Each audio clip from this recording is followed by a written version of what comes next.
Hello, everyone, and welcome back to my channel, or welcome back to the podcast.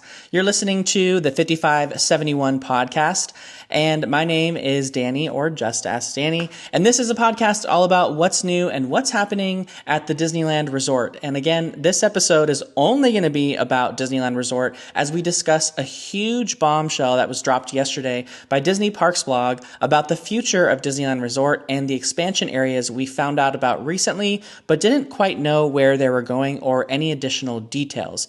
So what seemed like a totally random thing yesterday, Disneyland shared on Disney Parks blog an update for us to give us a little bit more information on the locations of all these new expansions, and then also some sprinkled in some additional details, which is just before Destination D23. Who knows if we get any information about any of this at Destination D23, or if they're just going to be sticking to Walt Disney World, since so much is going on there with Piston Peak and potentially Villains Land details, etc. However, the news that dropped yesterday, like I said, it was totally random. In fact, I had to re-record this episode, which is why it's coming out the next day, with a totally new topic now that we had all this information. However, I wanted to start first on the Parks blog post with the Eastern Gateway, since that's the first thing they cover in the article. The Eastern Gateway is the brand new parking project and entrance to Disneyland off of Harbor Boulevard. Now, I've been talking about this for so long. I've been talking about how the Esplanade is on the roster for so many changes coming to Disneyland. It's the only Disney resort truly where our main entrance, our like Esplanade area, is truly lacking when you compare it to all the other resorts across the world. And specifically, Walt Disney World is kind of different because their parks are all over the place, but all the other parks that have like a shared space have these really grand entrances. And we just don't really have a lot of that at Disneyland. And in fact, the Esplanade is the only area of downtown Disney, with a few exceptions, that has kept the old theme and doesn't really match the rest of the Disneyland Resort. All of downtown Disney and the Esplanade were themed to a garden. There was, the entire theme of downtown Disney, and I've talked about that on this podcast before, is actually a giant garden, and it would connect to the Disneyland Hotel.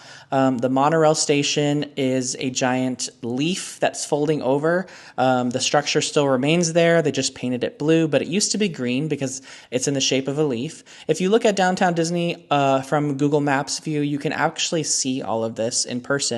But they're the old cement walkways through most of downtown Disney that have been slowly getting redone also create a vine that starts from the Esplanade and grows into downtown Disney. And each planter is actually shaped like a leaf on that vine, and the monorail station was one of them. And each section of downtown Disney was a different plant section. So the center of the section where we now see Splitsville and Tortilla Joe's and all those things that have gone away, that was like the Birds of Paradise section. So you saw the Birds of Paradise on all the different lampposts. They had another section that was like more poppy themed towards the entrance of the Grand Californian. So there was a bunch of different parts of this vine, this garden, and the whole garden theme that brought together downtown Disney when it originally opened in 2001. But when we started the transformation of downtown Disney, a lot of that was changing. They made the west end of downtown Disney into this mid-century modern, real Palm Springs-esque vibe to match the retro, futuristic, modern vision of the Disneyland Hotel and kind of bring it outwards. They didn't change the structure on the monorail station. However, they did paint it to match the color scheme of that area. So even though if you still look at it, it has the shape of a leaf that's folded over, it's not technically that obvious anymore because it's like bright blue and white. So it's no longer the color of a leaf anymore. But the reason why I bring all that up is because the Esplanade still has that plant theme. All of the light posts in the Esplanade have the leaves on top of them. The vines kind of grow in and out around the Esplanade ticket booths. Those planters with the big kind of I don't know what you call those, like vertical, like pine cone shaped trees that are when you walk from the main entrance to Disneyland to where the trams are, they have those kind of in a circular area there. That's where the vine ends. You can see the vine kind of spin to a circle right there on the ground. And then those I don't know if those plants indicate like the end of the vine. I'm not sure, but it kind of all comes together there. And if you look at the existing planters that are already in place in downtown Disney, they very much match this. They are shaped like leaves. A lot of the ones are still in place, like the one over by the or it used to be called the Wonderground Gallery, but now it's the Disney Storybook store, the one that has all of the stuff from Tokyo Disney. That one it's leaf shaped. The planters directly in front of World of Disney are leaf shaped. So that plant theme still sort of exists in certain areas of the resort, but the Esplanade still held on to this and hadn't been really changed. Now, we did get recent news that ticket booths 7 and 8, which are 2 of the 4 ticket booths on the right side, so the west side, they're going to be demolished for the brand new Portos. So the writing was on the wall. We knew changes were coming to the Esplanade. I've been saying this for a while, and this just confirms it. In this new concept art that Disney showed us, the Esplanade on the eastern end, the Harbor Boulevard side, has also drastically changed, including, which is pretty obvious in the concept art, 0 ticket booths. So all 4 of the ticket booths have been demolished.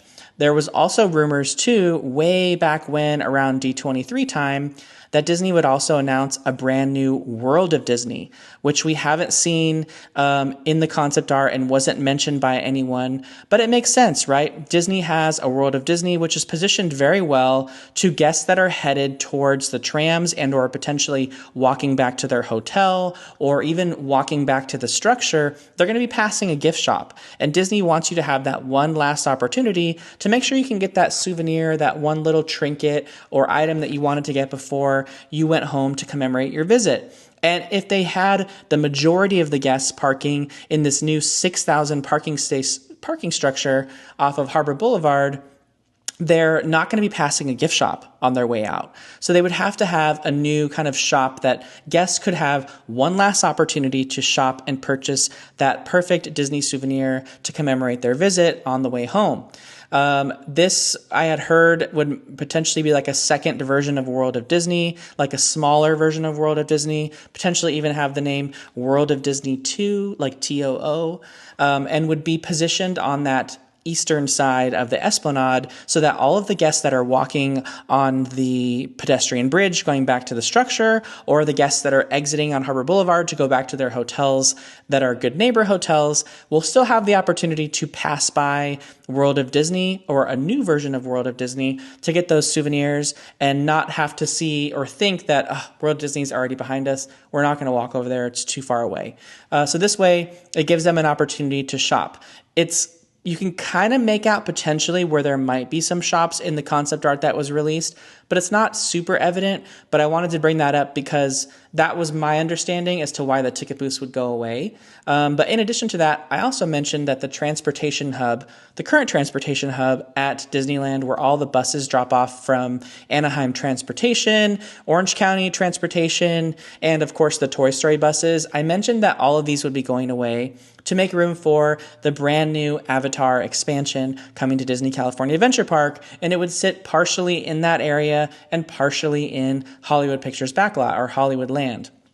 And a lot of people were saying, no, this was going to go over in Simba parking lot in the Disneyland Forward expansion areas. And I knew this wasn't the case because they'd been talking about using that space for so long, especially when the talks were happening in 2016 about the Eastern Gateway. Since they were going to have a brand new transportation plaza attached to the parking structure, they didn't need the one on Harbor Boulevard anymore. And that would give all that space back to Disney California Adventure for future expansion. Now, at the time, I don't necessarily know that Avatar was their plan for that space. It potentially could have been something that was Avengers themed before Avengers Campus found its home on top of Bugs Land. However, with this new Eastern Gateway coming, let's just take a quick moment to read really quickly what Disney says on the Parks blog about that new parking structure. So it says, plans are underway for a new parking structure and transportation hub that will be built on the east side of the Disneyland Resort. On a portion of what is currently the Manchester cast member parking lot, the new area will provide approximately 6,000 parking spaces, shuttle and rideshare areas, security screening, and dedicated access for traffic off of Disney Way. improving parking and traffic flow throughout the resort area. And then it says, as you can see from the concept art rendering above, this new parking and transportation hub will also feature a pedestrian bridge, which crosses over Harbor Boulevard, leading to an all-new Esplanade arrival experience. This pedestrian bridge will also provide convenient public access to and from Harbor Boulevard. And that's the key point there in this press release here, is that they are still providing key access to Harbor Boulevard, because that was the problem before with the Eastern Gateway. The reason why Disney got into a heated battle with the city and with business owners in the city, especially those business owners on Harbor Boulevard, is because before with the Eastern Gateway, Disney's plans were to make sure every guest funneled through the new parking structure and security screening, and any guest entering Disneyland would be then crossing over the pedestrian bridge and into Disneyland having already gone through security screening. This would have required all of the guests staying at the Disney hotels on Harbor Boulevard to then walk along the sidewalk and into the structure to go through security screening and then pass over the bridge. This was what caused a huge rift between Disney and the city back then, because the businesses and the hotels on Harbor Boulevard were saying, you're completely bypassing us. No guest is going to walk past us anymore. They're going to go over us with the bridge.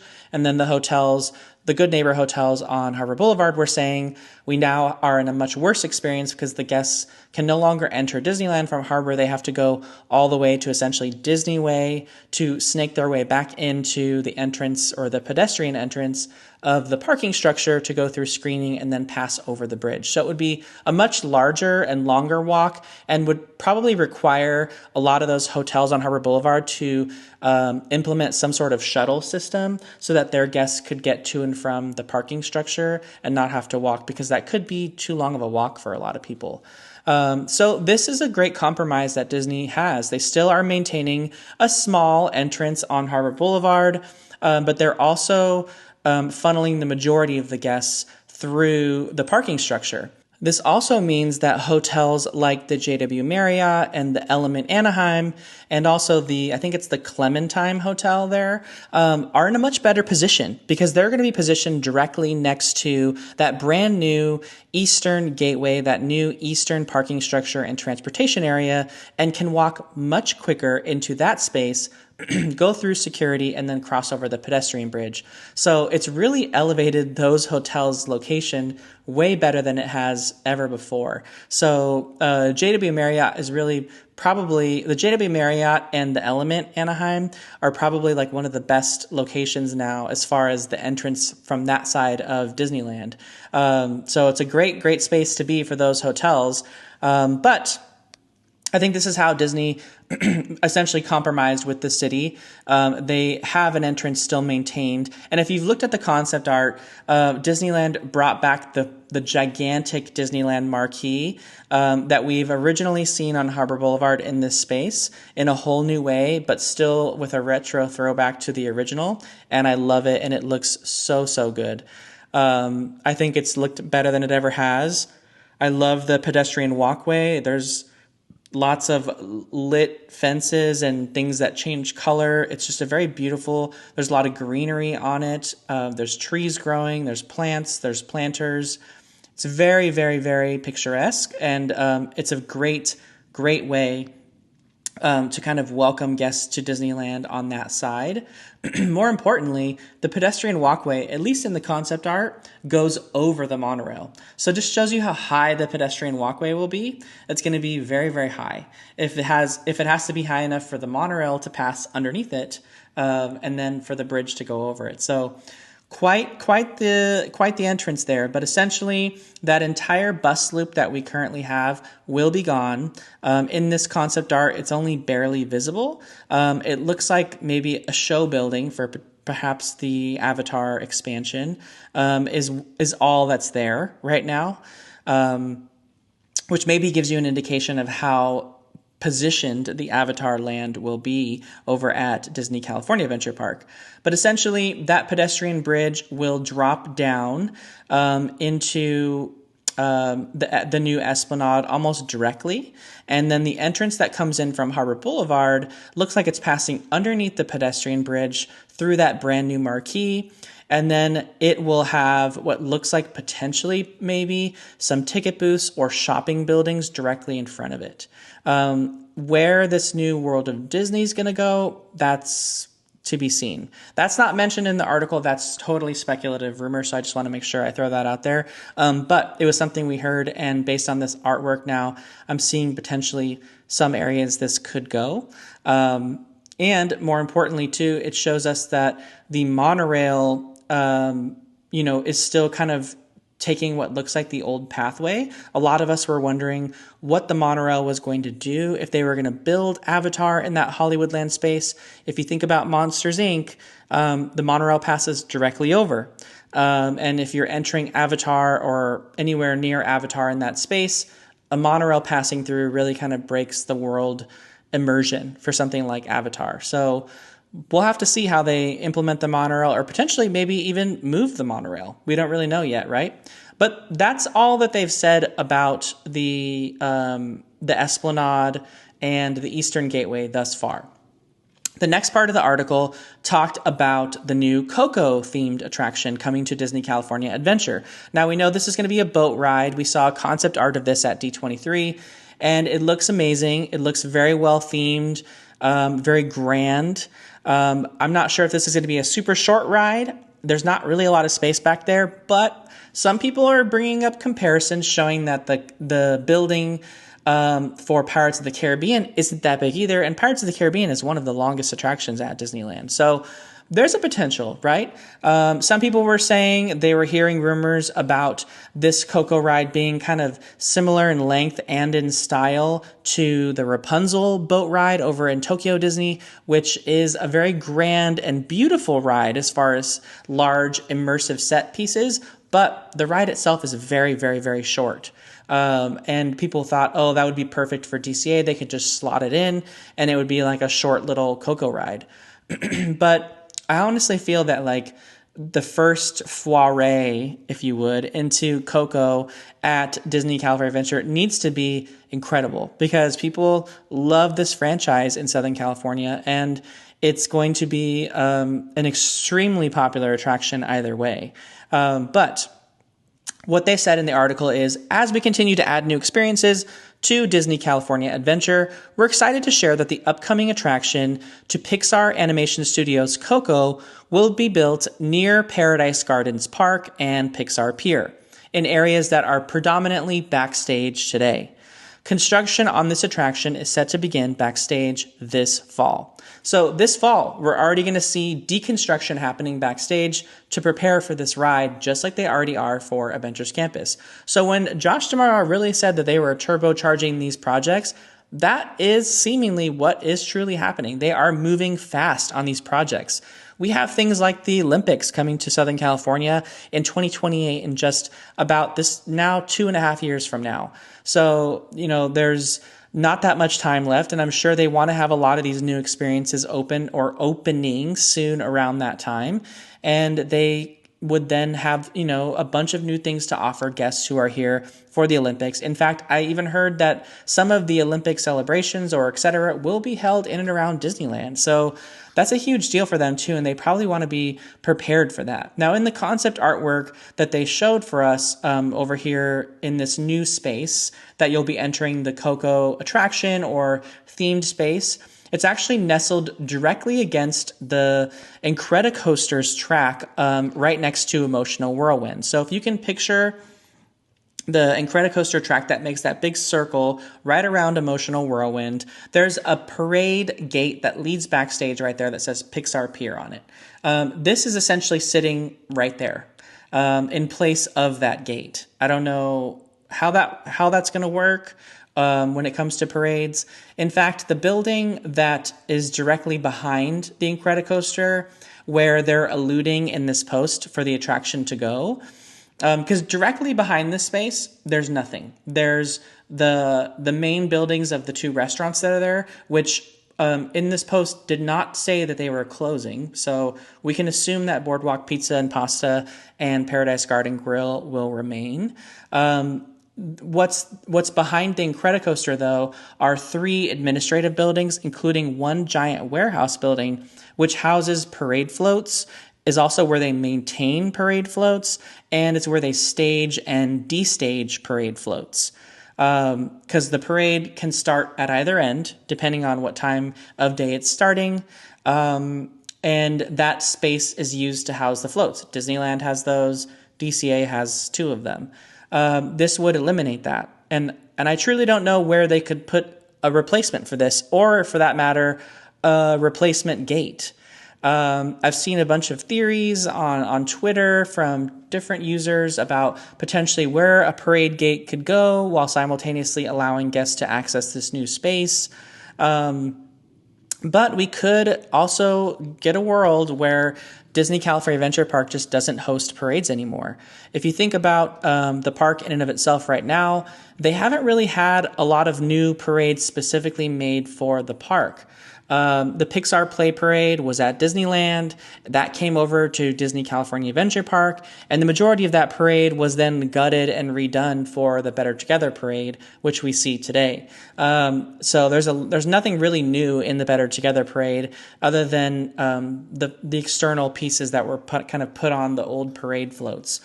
So there hasn't been a huge investment in parades in Disney California Adventure for quite a while. Fun fact, Disney California Adventure, I believe, does have the longest parade route of any Disney park. I think Epcot used to, but they don't do parks anymore, or they don't do parades anymore. And that leads me to my next thought, right? Over at Disney World, we had parades at Epcot. We had parades at Disney's Animal Kingdom. We had parades at Disney's Hollywood Studios and at Magic Kingdom. Now, as of 2025, the only park that has parades is the Magic Kingdom.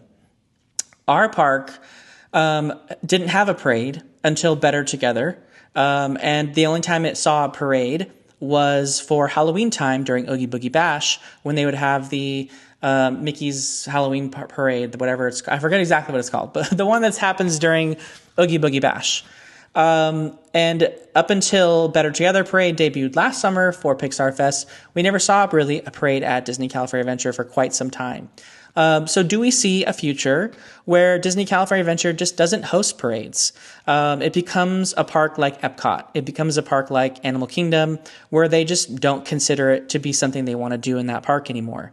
When you think about Animal Kingdom, or even Epcot for that matter, they didn't really host parades all that well. It was really difficult for crowd control, and the way certain lands branch out now from Animal Kingdom, like Pandora, World of Avatar, I just can't really see a parade ever returning and logistically working all that well for guest flow in and around it. Same with Epcot. There's so many new things there now that something like Tapestry of Nations just could never work, I feel, in the current version of Epcot anymore.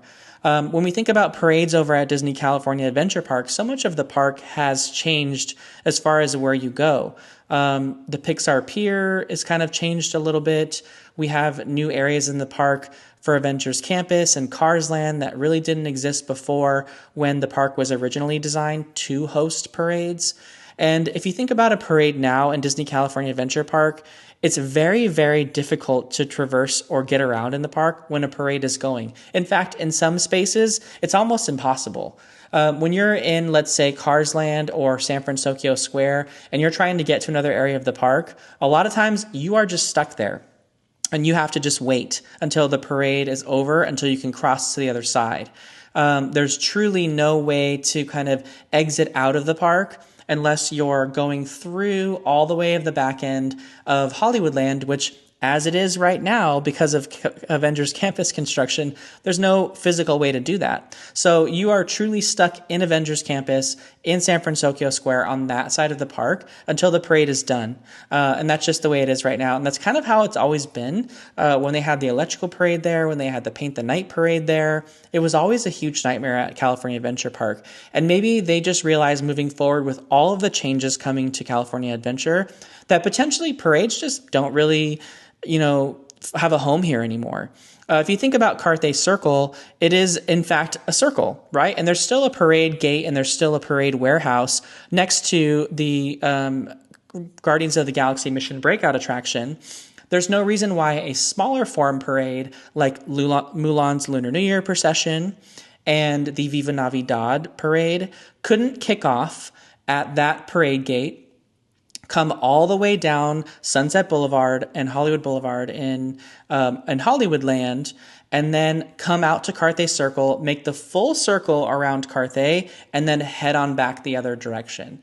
That would be perfectly suitable for a small parade like the Lunar New Year procession and Viva Navidad. And in fact, in the case of Viva Navidad, would be even better for guest flow and the ability for guests to watch it.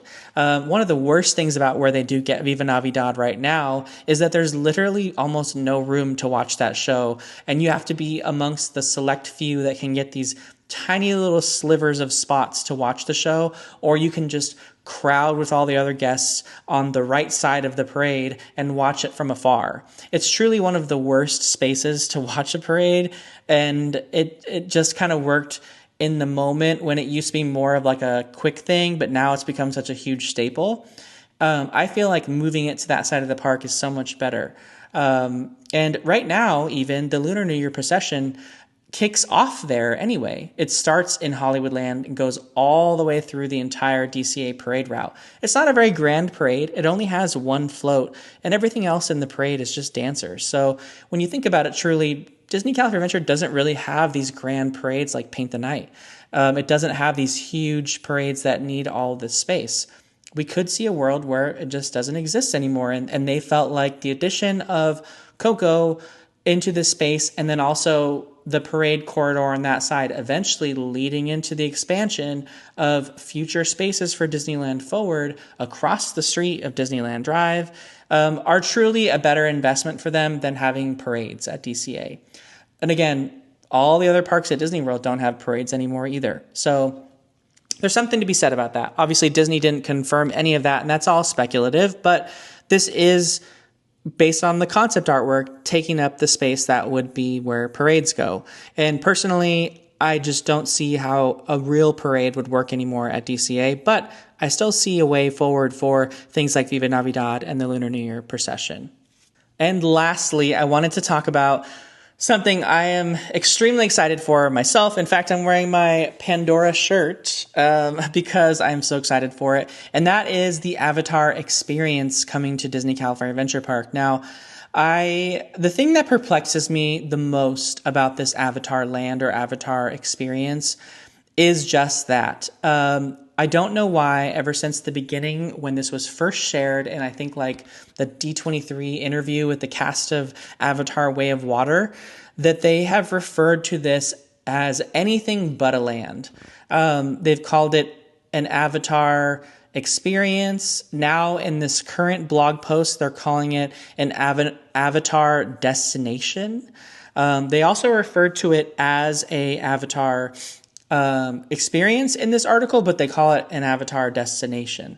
So it's changed names now. I don't really know, but it's so perplexing to me that they won't just call it like a new Avatar themed land or like refer to it as a land. Maybe that's to bring down expectations a little bit, that it won't be this huge grand like Cars Land, or it won't be this huge grand Star Wars Galaxy's Edge land where it's this like $2 billion massive, completely immersive land that is like gigantic.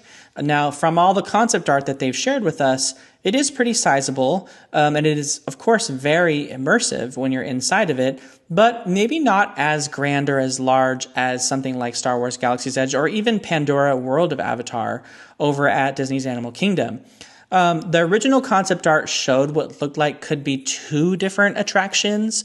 And then this new concept art is this made the most sense to me because, like I mentioned, in 2016, they had always planned to use those transportation bus loops, the transportation plaza on Harbor Boulevard, for DCA expansion, albeit maybe not for Avatar in the past, but for at least expansion for Disney California Adventure Park. While I am a little sad to see an original attraction, sort of, right? Monsters, Inc. wasn't an original attraction to DCA, but Superstar Limo was. And Superstar Limo, once the ride failed miserably and didn't do very well and didn't resonate with audiences was shut down and literally quickly and very cheaply rethemed to Monsters Inc. In a way that did well, honestly. It's not like it looks terrible or anything, but it's literally the same ride in almost every single way, just skinned with Monsters Inc. And it worked. It worked for what they were trying to do, right? So I think a lot of people have an affinity to Monsters Inc. because very few people got to experience Superstar Limo. So when people think of Disney California Adventure Park, they only think about Monsters Inc. They don't really know Superstar Limo. I thought Superstar Limo was kind of fun and kitschy, and I enjoyed it, and it was something that we always did. But Monsters Inc. is much better for a wider audience, and they knew that, and that's why it's been around for so long. But I'm totally okay with Monsters Inc. going away for something like Avatar. For those that have experienced Pandora, the world of Avatar over at Animal Kingdom, it's one of the most amazing experiences at a theme park you'll ever have. And if they can even slightly replicate any of that over here, it's going to be incredible, especially since it's based off of a different franchise. So we're not getting a carbon copy. This is not Star Wars Land. We're not getting, version 2.0 of the same exact thing over here at Disneyland. We're getting our own version of something totally different. And that's really exciting and really awesome. I love seeing Avatar represented over at our parks and not just over at Disney World. I don't really know why people would be upset that Monsters Inc.'s going away for something as incredible as this. We may see Monsters Inc. come back to life in some of these future expansion areas of Disneyland, or who knows, maybe Toy Story parking lot becomes a third gate for Disneyland, and that becomes an area that has, a Monsters Inc. land similar to what we're seeing coming over to Disney's Hollywood Studios at Walt Disney World. So there's a lot of things potentially, but Monsters Inc. My Consoler to the Rescue will close in early 2026. So if you are going to Disneyland anytime soon or have plans to go between now and the end of the year, make sure you get your rides in on Monsters Inc. The unfortunate thing is when they added Lightning Lane to that attraction, it really destroyed the wait time, and that attraction is not very. You'd think it would have fast loading times, but for whatever reason, this ride has insane waits all the time because Lightning Lane just literally doubled everything. So half the time, I always skip this ride because I don't want to wait 60 minutes for something like that. But I'll make sure to ride it a few times, right, and document a full ride through and everything, just to be able to remember the ride and put it aside as it becomes part of yesterday's history at Disneyland. But that wraps up the majority of all of the announcements that happened today or yesterday. And I just want to know what you guys think. Let me know in the comments if you're watching on YouTube. Send me a DM on Instagram if you're listening on one of the audio versions of the podcast. I'm curious to see what people think. I don't really care about losing Monsters Inc. and I'm a huge fan of Avatar, so I'm 100% in support of that. I know some people feel differently, so weigh in on that if you would like. But what do you think about the Eastern Gateway, the new Esplanade, the location of the Coco ride? Are you okay with Disneyland potentially, or Disney California Adventure Park potentially not having parades? Is it something that you would really even miss at that park? Is it something like an Epcot or an Animal Kingdom where if parades went away, like people wouldn't really care? So let me know.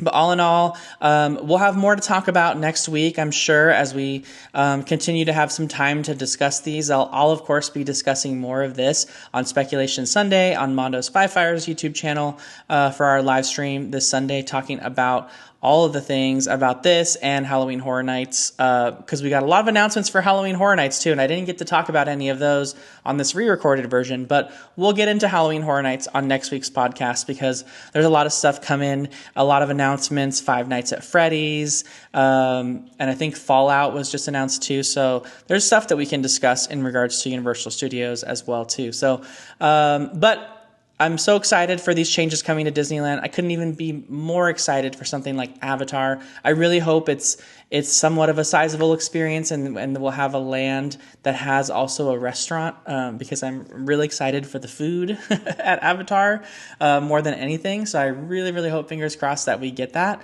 But we'll have to wait and see, right? See what details that Disney's going to share on it all. But thanks so much for watching, guys. If you've been watching or listening, if you haven't already, make sure you're subscribed to the YouTube channel, Just Ask Danny. For those that are wondering, just a quick little side editor's note here. A while ago, when I decided to bring the YouTube or the podcast to the YouTube channel, I decided to name the podcast channel, or change the name of the podcast or the YouTube channel to match the podcast, so that everything was the 5571. But I'm open to feedback. I'm not closed off to feedback at all, and the feedback overall in general has been a resounding negative towards that change. So I took the feedback, right? So if you might have noticed that the YouTube channel has gone back to the name Just Ask Danny, I think it was a smart move by everyone who provided the feedback. It allows me to not only focus more on just posting things that are relevant to me as the creator, Danny, but just it's a little bit more recognizable for people and how they know me and how to look me up. And for people not too savvy on what 5571 meant, it didn't really click with them. So the podcast is still called the 5571 Podcast, as you're aware, listening to this podcast. But it will continue to live on the YouTube channel in a playlist as it does now. And then, of course, if you're listening to this on any other podcast platform, you're going to see it as you normally would on those platforms as the 5571 Podcast. But the YouTube, everything's gone back to Just Ask Danny, and it will stay that way. And we'll lean heavily into Just Ask Danny as the brand. And, I'll probably do a lot more question videos, videos where I'm taking people's questions, and the whole focus of the video is me focusing on answering that question in some way to kind of make it more centered around not only stuff I'm interested in, but stuff you guys want to know answers to, or things you'd like me to make videos on. I figured that would be the best way to move forward with it. So just to kind of quick editor note on that and explain why some of the changes had been made. That's the reason why. And I hope, I thank everyone for providing the feedback, and even if it wasn't what I wanted to hear, I'm happy to kind of move forward with those changes if it's what, most people find as a better name for the channel. So, and I agree, 5571 may not be so easy for everyone to understand right away. So I feel like that change makes a lot of sense. So thank you for everyone who sent that in, and I appreciate it. And again, you can follow me on the YouTube channel. It's Just Ask Danny, and I'm also listed as Just Ask Danny on all social media platforms. So if you just search that, you're going to find me on any of the social media platforms to be able to follow me. I'm mostly active on Twitter, Threads, and Instagram. So you can find me most there. And of course, like I mentioned, also on Five Fire's YouTube for Speculation Sundays live stream.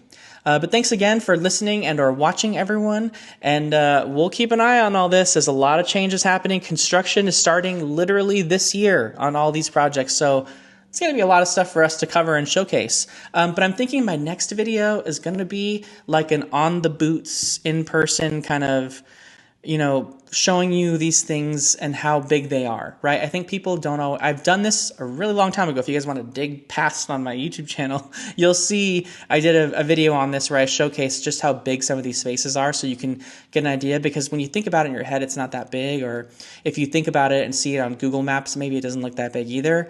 But when you see it in person and I can show you on video just how grand these spaces are, you really get an idea of just how big in scale something like the Avatar destination or experience is going to be, and how big like the parking structure is going to be. So we'll maybe go on a little bit of an adventure and show you what that's going to be looking like there. But thanks again for watching and listening, and we'll see you in the next episode. Bye-bye, everyone.